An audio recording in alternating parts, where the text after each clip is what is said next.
Was it real or was it fake? If you saw Joker, this is probably a question that you are asking. And in this video, I will do my best to explain the ending of Joker. If you have not seen Joker and plan on seeing it, spoiler alert, we are going to be talking about the ending. So you might want to click away.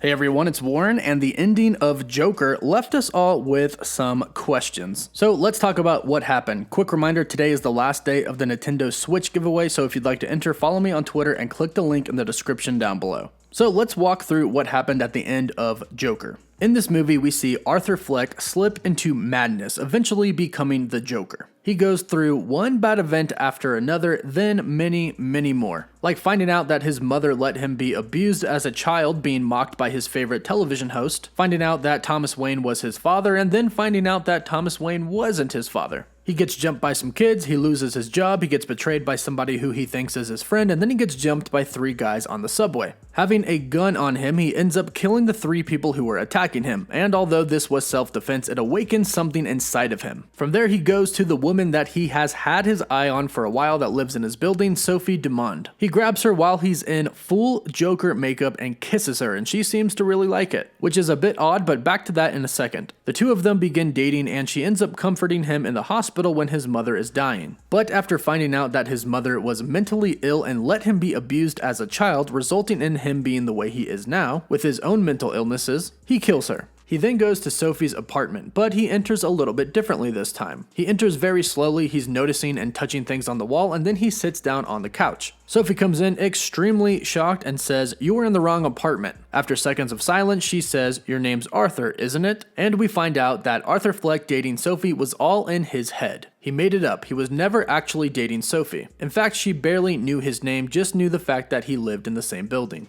Eventually, his favorite TV host who made fun of him, Murray Franklin, invites him on the show. And Arthur decides that he is going to go on the show and kill himself on live television. Meanwhile, the clown mobs that were inspired by Arthur Fleck murdering the 3 people on the bus in his clown outfit are starting to grow and riot more and more. He goes on Murray, and instead of killing himself, he kills Murray. He blamed him and society for making him the way he is, along with all the others who are rioting in the mobs. From here, he is taken into police custody, and we see him riding in the back of a police car. Joker killing Murray completely sparked the clown mobs to lose control and start rioting all across the city, destroying it. Arthur looks out the window, very happy that he caused this, and then they get hit by an ambulance. Of course, this was driven by some members of the clown mob. They recognize Arthur as the Joker who went on Murray and killed him and sparked this whole revolution. They put him on the hood of a car in which he wakes up, and they all praise him, thus fully becoming Joker. Meanwhile, Thomas Wayne, Martha Wayne, and young Bruce Wayne are walking down an alleyway. It is here where one of the members of the clown mob, wearing a clown mask, murders Thomas and Martha Wayne, thus fulfilling the origin story of Batman. Now, of course, this is a twist on the origin story of Batman. This makes it to where the Joker is pretty much responsible for the killing of Thomas and Martha Wayne, therefore adding a very different dynamic to the relationship between Batman and the Joker. When Bruce becomes Batman, he will most likely seek vengeance on the Joker, again adding a twist and a very different dynamic to the relationship.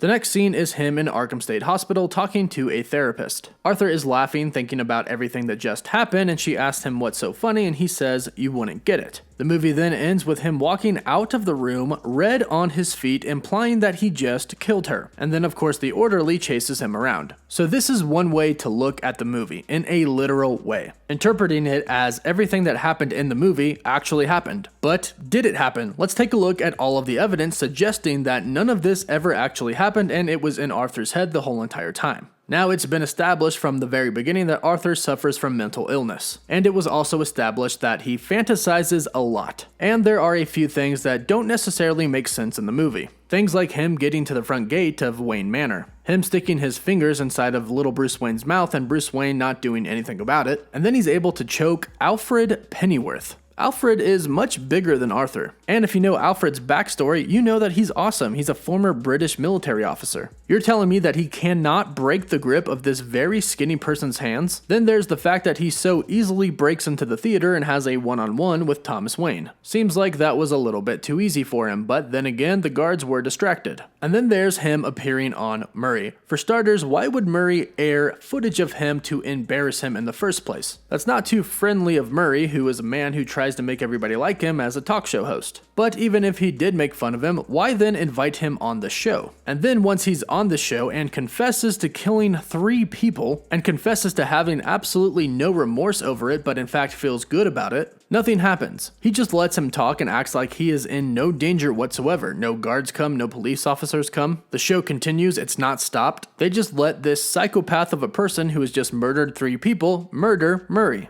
And some other evidence that seems to line up with this all being in Arthur's head is a flashback scene in the very beginning of the movie. Arthur is talking to the state therapist, and it goes to a scene in a white room with him wearing all white when he's bashing his head against a window. And he's wearing all white in the scene. This looks exactly like the scene in the ending of the film when he's talking to a therapist in Arkham State Hospital. So is this all in Arthur's head? Is this what he made up when he was laughing talking to the therapist in Arkham State Hospital? And when she asks him what's so funny, he says you wouldn't get it because he made the whole thing up. It was some sort of a fantasy for him to become sort of a villainous icon. And another thing is, the Joker's origin is really unknown. It's a mystery. The comics kind of allude to it, but it's really unknown. Having a movie about the Joker's origin and then having that movie be made up in the head of Arthur Fleck is a great way to keep the origin a mystery. But at the same time, the police could have caught Arthur Fleck at the end of the movie and put him in Arkham State Hospital because he was mentally ill. And everything that happened in the movie could have actually happened. But this is really for us to decide.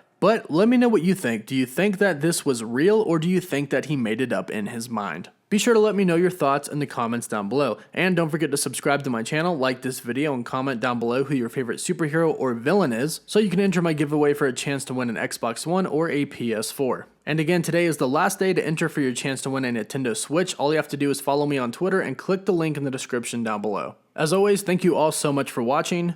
Woof woof.